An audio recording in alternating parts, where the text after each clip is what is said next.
Alam mo, ang Amerika, kalaban nila ang China. So, kailangan nila, bago makarating ang Amerika sa China, dadaan muna dito sa Pilipinas.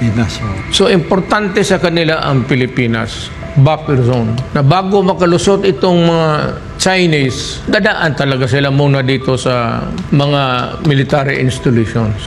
Buffer zone ang Pilipinas. So, Amerika, kailangan talaga nila pigilan ang China from advancing to the Pacific. The only way that they can enter into the Pacific, makita mo sa mapa, dito sa Taiwan Strait, between Taiwan and the Philippines, nandyan sa dulo, on the tip of the country, there's a narrow channel there.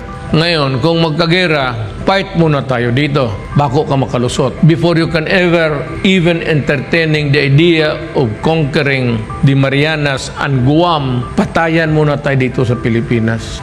So, ang problema ngayon is they have asked many military bases. Pag military base, armas talaga yan. Missiles yan. So, 1, 2, 3, 4, 5, 6, 7 siguro ang Cagayan. So, anong gawin ng China nito? Kung mag-away sila ng Amerika. Sino ang kalaban nila? Amerika? O, saan ang Amerika? Nandito sa 1, 2, 3, 4, 5, 6, 7. Kaya, bumbabahin talaga nila yan. Luzon, Visayas, hanggang